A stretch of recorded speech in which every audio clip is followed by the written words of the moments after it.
basis, I'm going to hand over now to Arnaud Leyder from Radiant Media Player, and he's going to provide a little talk about what they're up to. So thank you very much, Arnaud. Over to you. Yeah, thank you, Adam. Well, thank you for being there. I'm going to try and share my screen now.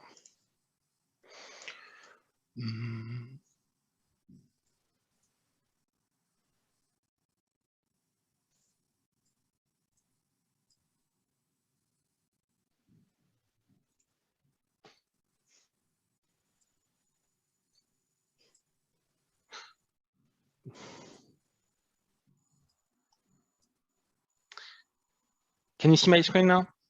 Yes. We've got presenter view, if that makes a difference, but it's fine. All right. So today we're going to talk about saving on energy in a web environment. So my name is Arnaud. I'm the founder of Radiant Media Player. We focus on building an HTML5 player, video player that goes everywhere. That is our focus. We are using our player to build mobile apps, mobile websites, Samsung TV apps, Xbox apps. Well, essentially anywhere and everywhere where web technology can go, we are making sure that our player fits that specific environment. So this presentation is here to tell you what we found out over the past 6 months about energy in a web environment. So first question is, can we effectively measure energy consumption in a browser or web view? As of now, mid-2022, the answer is both yes and no. We have an API that is an emerging API called the Battery Status API that is in JavaScript that can already tell us a few information about how and when energy is being used in a browser or web view. So it works for mobile and portable devices like laptop, essentially anything that has a removable battery. We can have access to the Battery Status API. We can see what are the change in battery status, like when the charge begins or when or ends, or when there is a level change. That level is expressed in percent. So basically, when we have a video session, a player in the browser playing some content, we can measure when the battery is starting to discharge and see, you know, over a period of time, like half an hour, how many percent of that battery has been used. And also give us information about charging time and the discharging time in seconds. There is, however, a drawback. It's not currently available in all browsers or web views. We have it in Chrome and Edge, but it's not available in Firefox or Safari. So the bottom line is we are starting to have something, but it's not complete enough. And we are hoping that this standard will further develop within the next months, next years, so we can have actual data. So we can get percent level of the battery. But we cannot translate this to milliampere per hour, which is, you know, the data that we will need in order to really get a sense of how much energy is being consumed. But this is already a good start. With that in mind, that we can only get partial information, the question is, can we already optimize playback of video content in a browser with that specific API or with another one? And the answer is yes, we can, with Media Capabilities API. That is another API that is also in JavaScript that is supported in all modern browsers and web views. So that's something very nice because we can use it in Safari and Chrome, and everywhere there is a modern web engine, we can use it. We can also play with various input settings like the frame rate, the resolution, the bitrate, and it will tell us, it will give us information about what is, if the input configuration supported, yes or no. Do we have a smooth playback? And by that, we mean, do we have a consistent frame rate? Can we display to the viewer a proper a proper video experience? And is it efficient, power efficient, yes or no? So that notion of being power efficient is something that is, given to us by the browser. It's not something that we can actually measure. It's essentially the browser making a decision. The decision of how it makes, how it is determined, whether it's power efficient or not, is kind of a black box. It's Google, Microsoft on business to tell if it is power efficient or not. So that's the data we can get. Effectively, when we are streaming with HLS or Dash, we can have several codecs within a manifest, a streaming manifest. And based on codecs available, we can make an informed decision on which one to use based on what we want. And here we want, of course, low power consumption with the smoother playback, with smooth playback. Here we are going to review the media big capabilities return values. Again, is it supported, yes or no? For you, I've already touched about HTML5 videos. You know that there is a can play type or is type supported method that is available in HTML5 video. The return value for media capabilities may vary from those more generic API available with the HTML5 video, because those methods do not onboard notion like frame rate or resolutions. So this is why its media capabilities API is so powerful, because we can really fine tune, we can really have a valid answer from the browser with very specific settings. It will tell us, of course, if it's smooth or not. And as I mentioned, this is really about draw frames. And is it power efficient? And the information we've been able to gather so far is that basically, do we have hardware or software decoding available? That is really the bottom line here. If it is hardware decoding, it will be flagged as power efficient. If it's software decoding, it will not be flagged as power efficient. There is emerging academic research on the subject. And one of the conclusions of that academic research is in the box down there. It's that hardware decoders outperform software decoders in power efficiency and decoding speed, but software decoders can remain efficient for low resolutions. So we talked a bit earlier about AV1 and the AOM aliens. So the idea that AV1 today is not having hardware decoding support in most devices. You have it like in latest television, latest TV, or latest, OTT boxes. You can have it, but in most devices, including mobile phone, like even the latest one from Samsung, they will not have hardware decoding of AV1, or if they have it, it's really emerging. Most people won't have it. But even if we have like software, a software option for AV1 decoding, we can still use it, but only for low resolution. Using software decoding for high resolution is really, punishing in terms of energy consumption. You can, I'm sure you have already experienced this, having, like an iPad or a tablet in your hand and playing contents from YouTube, and all of a sudden, the device is starting to eat, and you are feeling uncomfortable because the device is overheating. So that's what software decoding can produce, and that of course is not a proper viewing experience. Going into details, I'm not going to give you a course about JavaScript coding. I just want you to look at this and see how we can what it looks like when you start coding with the media capabilities API. So you can input the content type. In that case, we're testing for VP8 in WebM container. Then you can define the resolution, the bitrate, and the frame rate. You can test it directly as a file or with media source, which is the two most common types that we are using in HTML5 video, either a direct MP4 file or WebM file, or HLS and Dash that would be with media source. And then we can also define an audio configuration. there is something that is not well known, but that we know here on the player side, is that sometimes you have combination of video and audio codecs, and sometimes just the audio codec is not supported or is not efficient.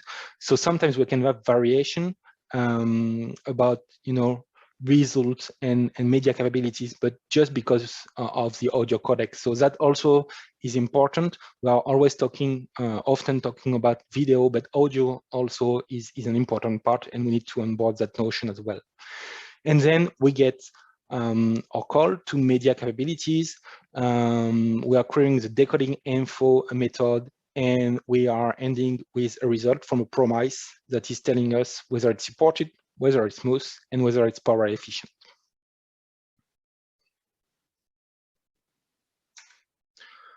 For our testing, for the testing that we have been conducting, we have been testing a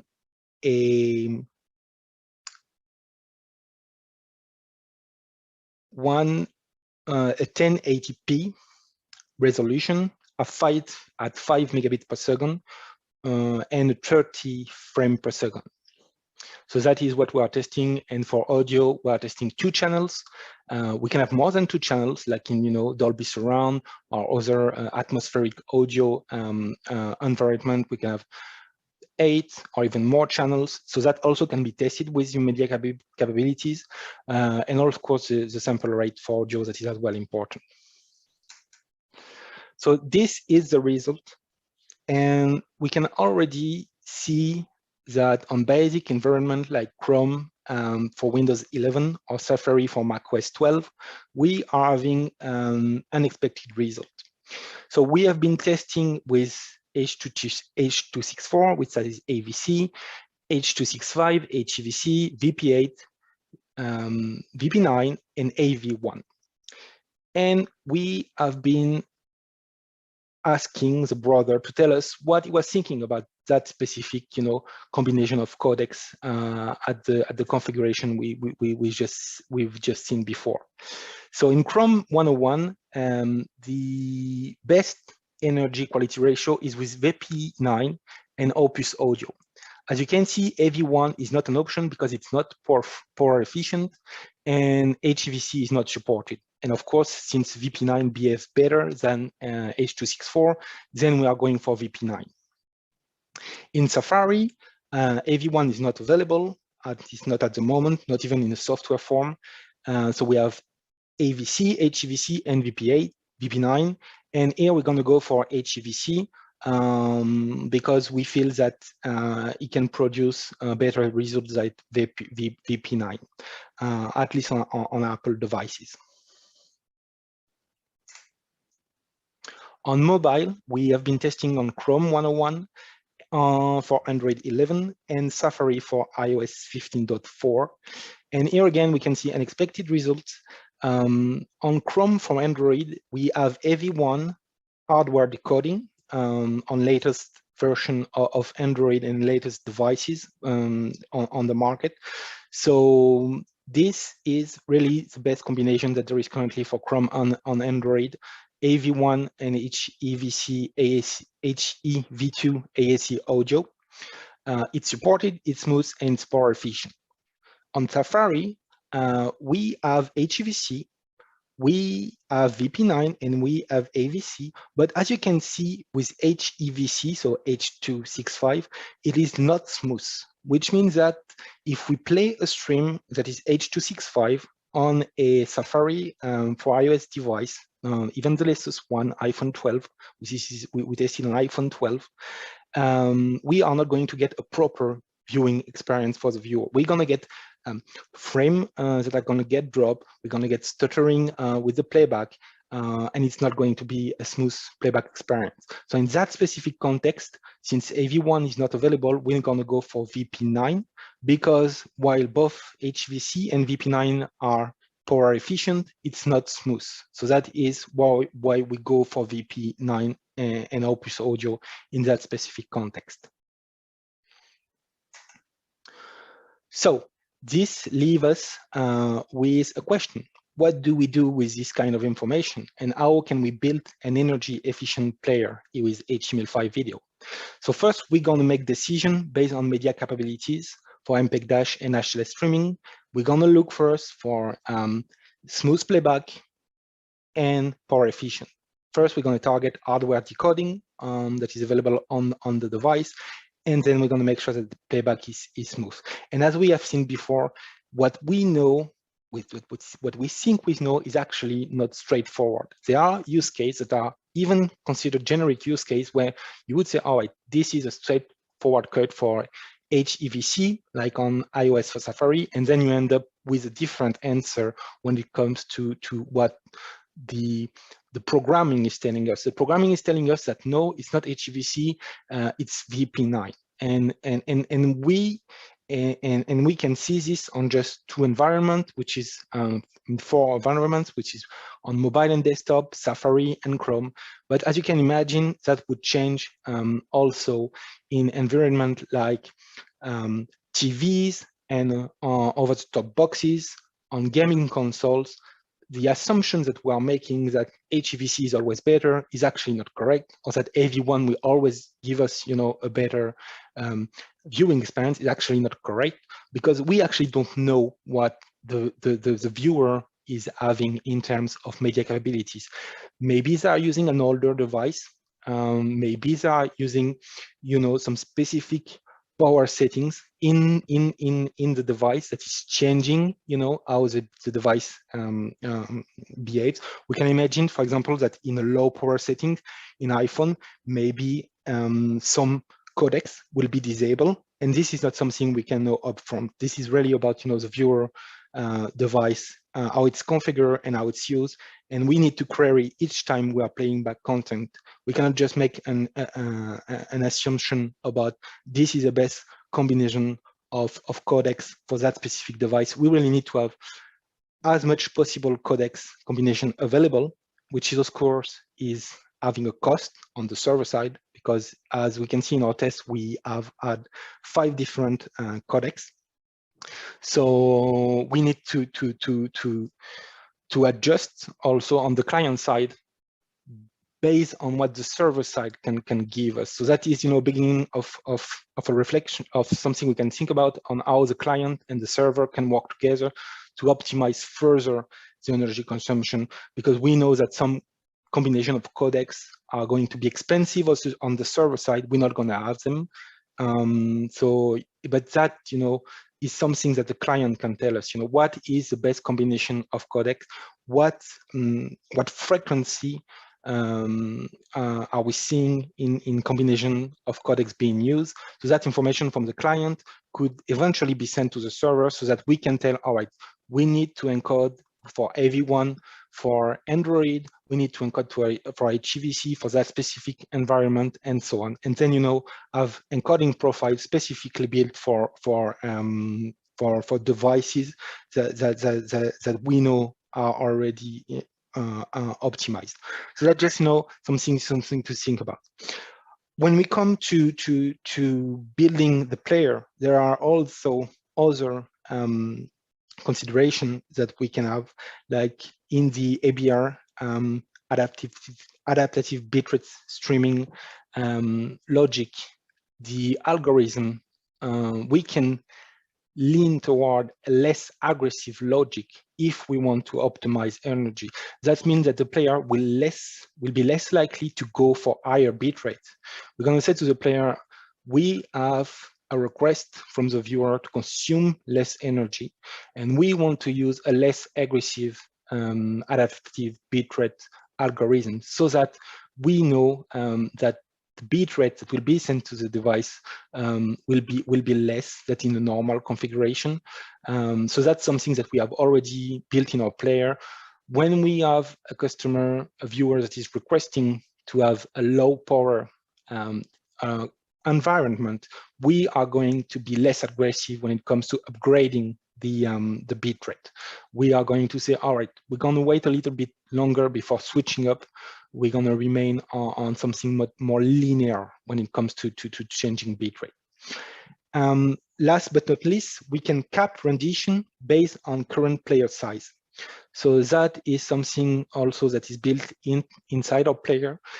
it is essentially saying that in a window player that is, for example, 640 pixel wide, we don't need to be sending like 4K video inside. Well, we can satisfy ourselves with a much lower resolution. A 360p resolution will be much more convenient for the viewer. We're not going to throw pixel and bitrate at a window player that we know won't be translating the qualities that UHD or even HD content is representing. So that's, really the three main options that are available today when you build an HTML5 player. With at least those are the options that we come up with. Making a decision based on media capabilities, have a less aggressive ABR logic, and cap rendition based on current player size. And eventually, this gives us a mean to have a setting to give the viewer the option of using less energy. And I think that this is, very important here.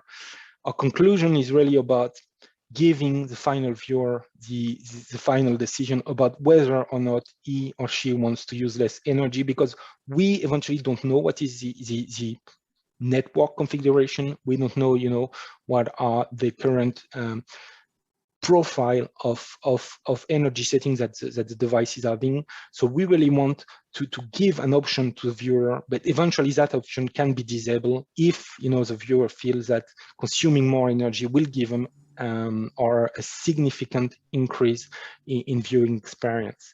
So like I mentioned, this is all very emerging in a web environment. We still need to have more data. We still need to have more feedback from customers. We still need to have more benchmark. And this is what we can do as next steps. Start to have benchmark with the battery status API.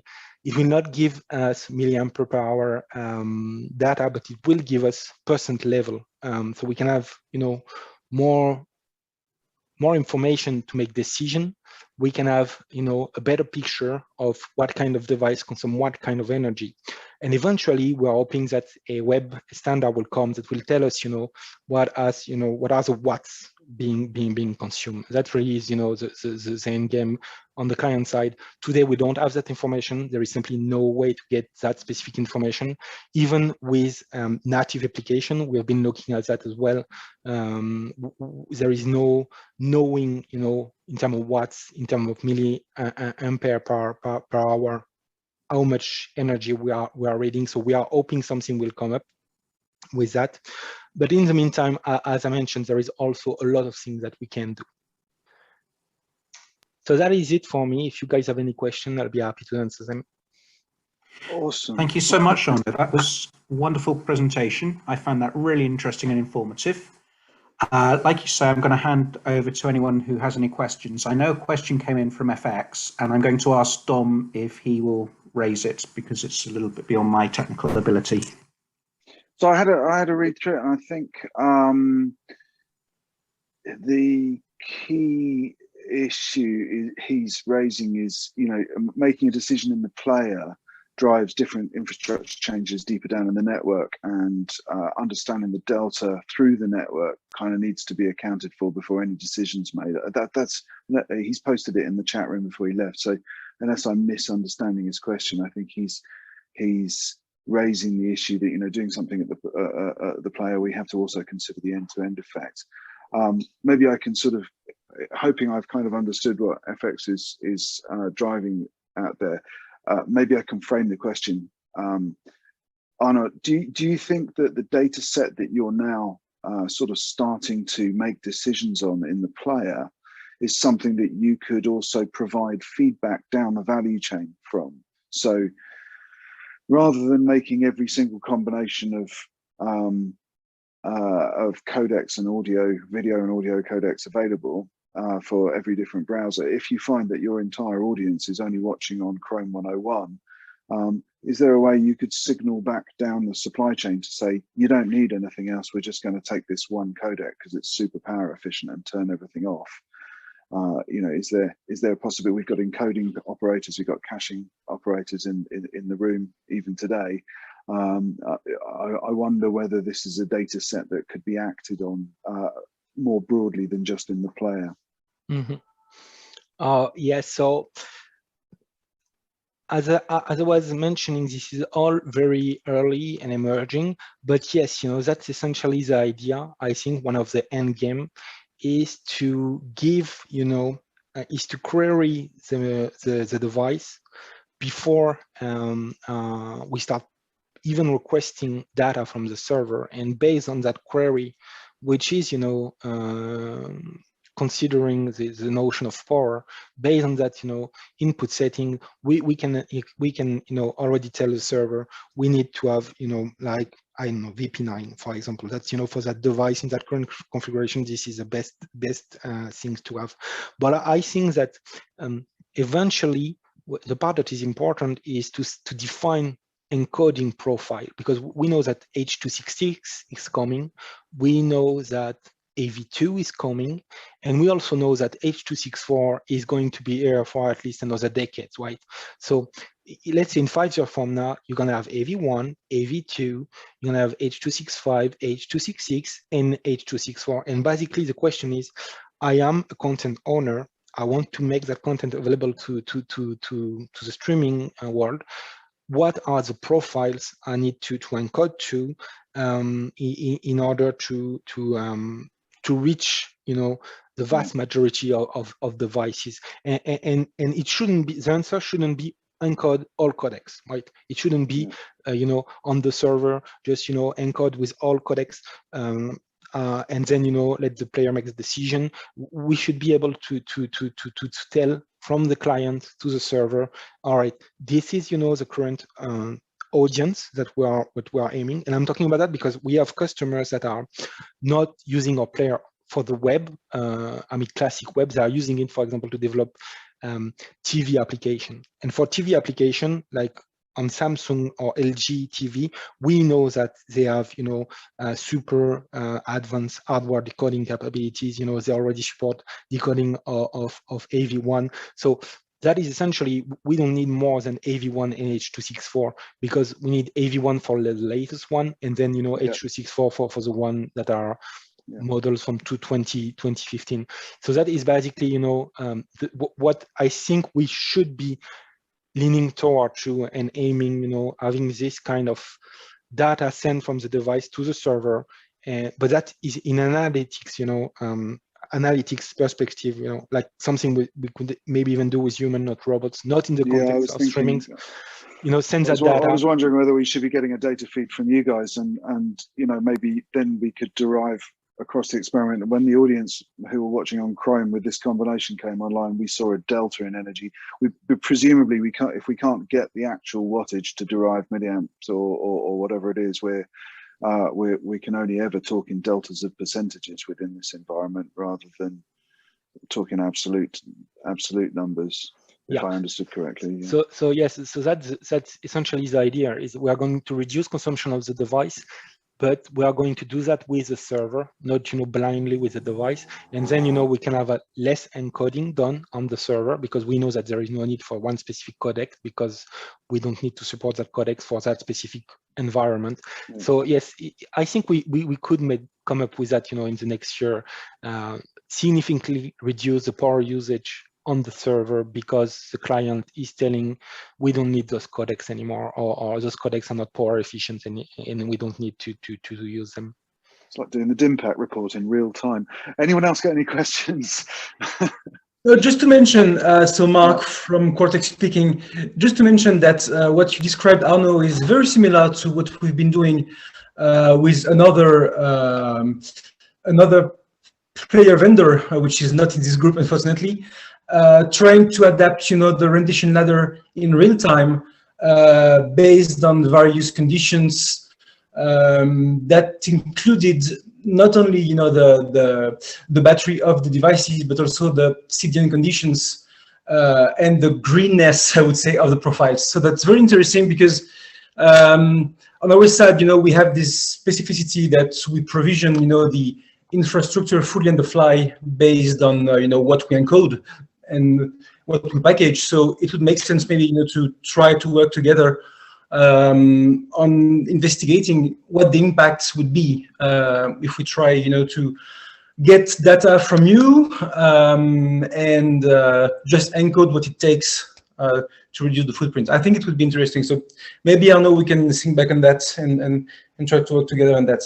Yeah. So as I mentioned, we intend to run benchmark within the next, I would say, 6 months on, and having those profile available for telling Android that specific version on Chrome. We have to have those codecs, and only those are enough so that we can have reduce power impact. So yes, definitely, yes, we can talk about that. Perfect. Tim's come on cam. Go on, Tim. Yeah, no, I posted 2 links there, and Arnaud, you may find it interesting. Well, it's primarily focused toward the M1 chip, and it shows very well that hardware decoding in Chrome, it takes 2x power consumption for Safari hardware decoding. It's interesting that this study also deals with some of the newer A chips that go into iPads and iOS devices. The big trick, and this is something we end up having to do, is put devices in safe mode or take it back to just the basic operating system so that we don't have other things that are changing the power consumption metrics. There's a power metrics piece inside at least Mac OS and iOS that lets you see really nice details on where it's implementing hardware decoding, where it's implementing software decoding, and what the power consumption was for those given decisions. Mm-hmm. I didn't see that studies. I went over the web and I look at a couple of academic studies that are starting to talk about this.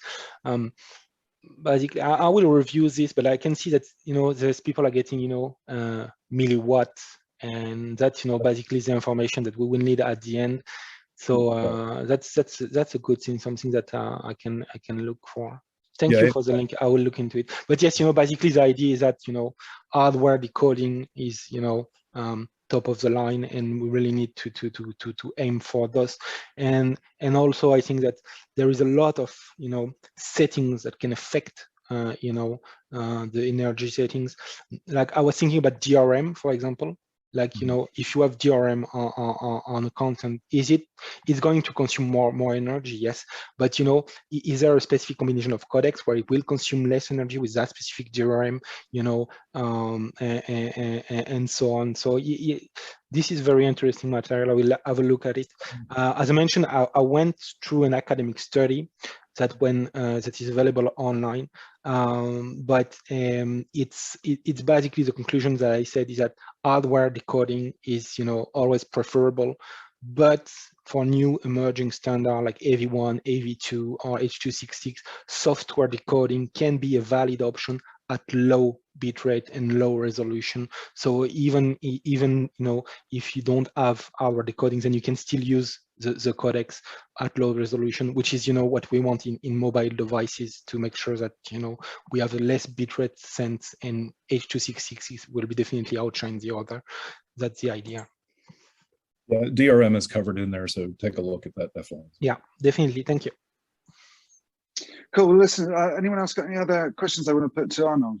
I think we're sort of we're coming up for about 1/2 past, which is perfect. Okay, well, look, I'm gonna suggest that we wind Green Stream number 2 up. But Arnaud, can I just say thank you? That was an absolutely excellent presentation, really engaging, really on topic, and just broadly enlightening. So deeply appreciate that, and we'll be chopping this up and turning it into a podcast to push out on the Greening and Streaming site in the next day or two. Adam, let's hand back to you just to close the monthly members meeting.